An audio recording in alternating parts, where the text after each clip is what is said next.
I didn't deserve this much mistreatment from my own son and his fiancée, but here we are. My name is Alina, 50 years old, and my son Joe, 34, and his fiancée Priscilla, 30, treated me poorly. I thought I raised Joe right, but I was a single mother working in New York City, busting my butt off to ensure he had everything at his disposal. I had Joe at a very young age, so I dropped out of high school to take care of him and earn some income. His father unfortunately passed away 2 months after he was born in a horrific car accident. He was getting diapers for me. I have lived a complicated life, but always ensured my son got everything he desired. I didn't have that luxury growing up. I met his fiancée last year when they first started dating. She always felt a little off by me, but it's increased as the wedding has gotten closer. I don't know what I did or if I had done anything. Regardless, like when Joe was a child, I wanted to make sure he had everything he wanted. So when he asked if I could pay for his wedding and the venue, I said yes. I wasn't aware of how much he wanted me to help. Maybe 500 or 1,000 at most. Nope, not even close. He wanted me to pay 10 grand for the wedding, which included the venue, the reception, and a down payment on her wedding dress. I thought I taught you to always live within your means. Of course I do. It's just Priscilla likes things a certain way, and I want it to be perfect for her. It will be, but that's too much. Okay, fine. I have come a long way from waitressing to working in retail. I still work in retail as a cashier. The benefits are great and the pay isn't so bad. I knew in my heart that I would not be able to provide 10,000. But I made sure that it was at a reasonable range for me to contribute. I gave my son $5,000. I understand money is tight for him, but what did he expect? I tried to tell him to postpone the wedding so that he could save up money. But did he listen to me? No. As the wedding approached, Priscilla became a bit of a bridezilla. She went from shouting at her own mother, cussing out the wedding planner for something small, to even snubbing her bridesmaids. I made sure to stay out of her way, but I couldn't always. A few days before the wedding, we had the rehearsal dinner. They had 2 choices, chicken and steak, with a vegetable and mashed potatoes. Both were absolutely delicious. If only I had duck as I asked, everything would be almost perfect. Was that a dig at me? As far as I'm concerned, Priscilla had not asked her parents for money. She depended solely on Joe and me. I think the chicken is good. Me too. I should have kept my mouth shut. Of course you would. What do you mean by that? The entire table went quiet. Nothing. Her parents, Sally and Henry, were no better than her.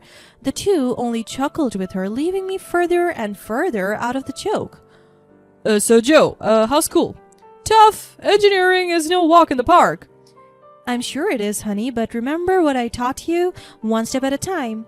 It's hard to say that to someone when you didn't even finish high school. She laughed afterwards. Her bridesmaids all looked shocked and began whispering amongst themselves. Meanwhile, her parents stared awkwardly in my direction as if I had grown 2 heads. Education is important, Joe, so I'm happy you're still going strong. Her mother only said, No one came to my defense, not even my son?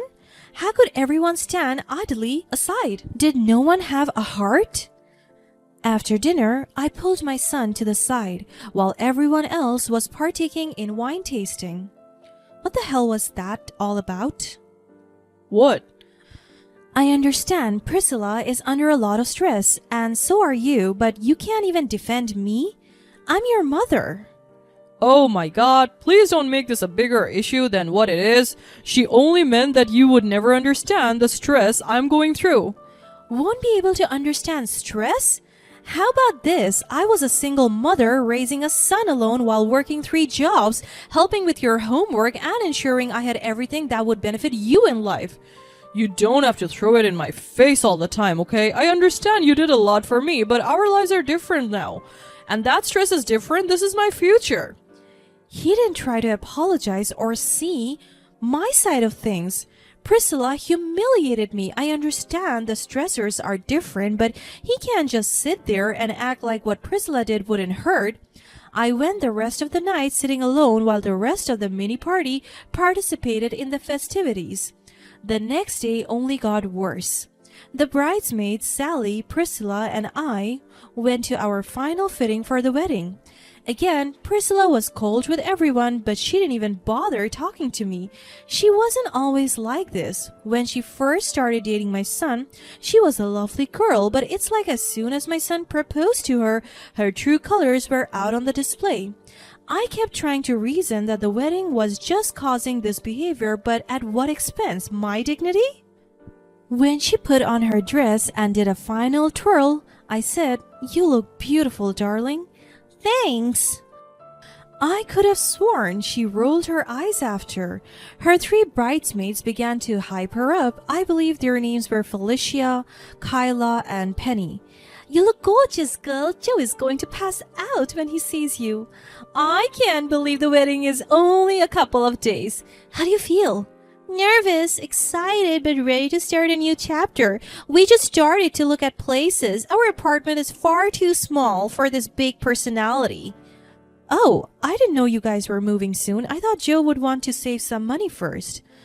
I couldn't help but interject, but for something so drastic, you would think I would be informed they were moving.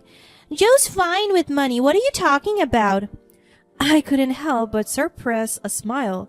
"Besides, we're hoping to start a family in a year or 2, and we want to be involved in a nice neighborhood." "Oh, what city are you thinking of?" "Well, we're moving out of state." "Out of state? Why? New York has a range of fantastic schooling programs." "I'm sure you would know." "It does. That's where Joe and even you went to school." She turned around with such venom in her eyes. "You would be a person who would know what schools were appropriate." "Just say what you want to say. You obviously don't like the idea I didn't finish high school." I have never been the type to let someone run their mouth, especially an ungrateful snot. It got increasingly tense inside the dressing room. "I find it funny that you have so many opinions on things you know nothing about." "I know about raising children." "You barely did that. Joe told me you were never home." I stood up, my heart rising as fast as my words. "Now listen here.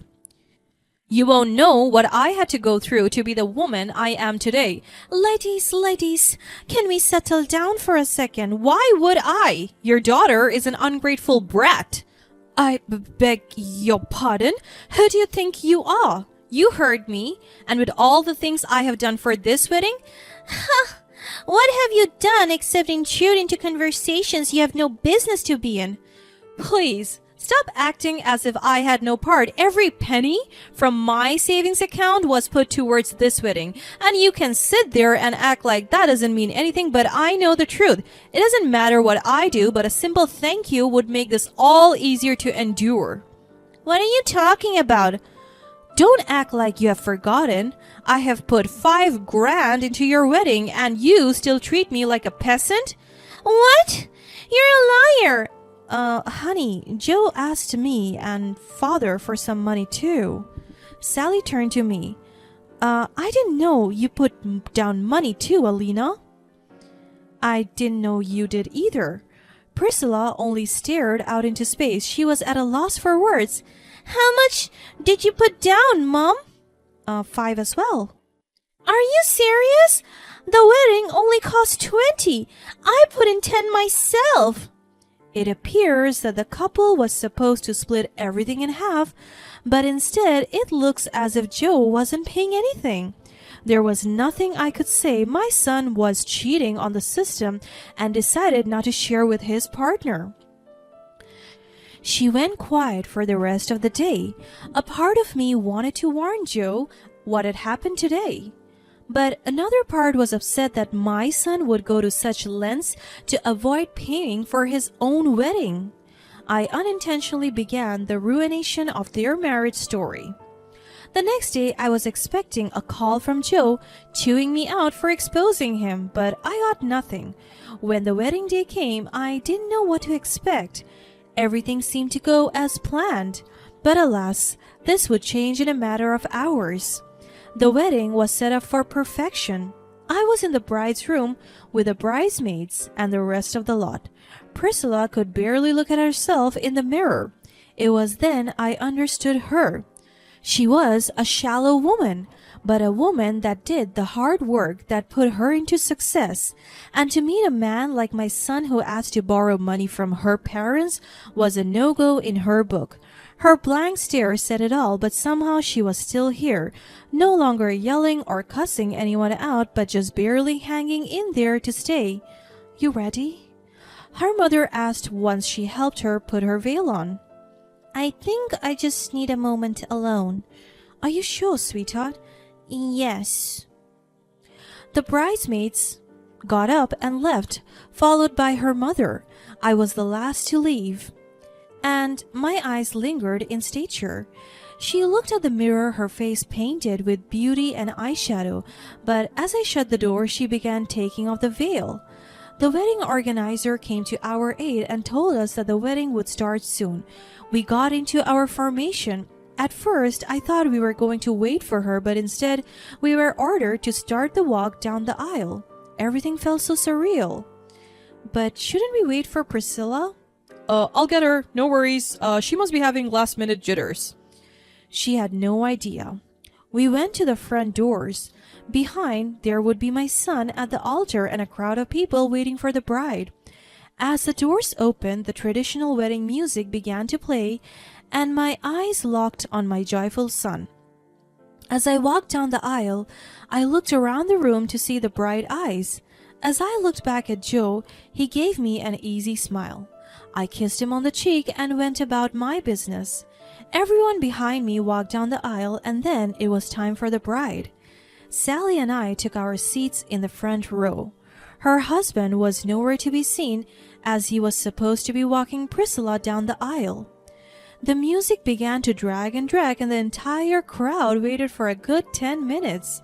I watched Joe's face like a hawk, watching his smile drop slowly as the silence of the air ate away at the crowd. After 10 minutes, the wedding planner came pacing down the aisle towards my son Joe. A solemn expression read on her face as she handed him a note in response. She had done it. Priscilla had left him at the altar. He was so embarrassed by the whole situation, having still said no word to anyone. The wedding planner just turned to look at the crowd. Hey everyone, we will be postponing the wedding. Please go into the reception hall. I sprang out of my seat, heading straight to my son, while the crowd from behind began leaving the room. Murmurs could be heard all around. What happened? Joe, trying to hold back tears, said, "It's over." He dramatically dropped the piece of paper and left the altar. I picked it up and read the letter. "Dear Joe, I know what you did, and here I thought your mother was using you for money. At least, that's what you have been saying since I met you. Here I am to find out that this whole relationship was a lie. Did she pay for my wedding ring too?" I laughed at that. The ring in question she's referring to was my grandmother's ring.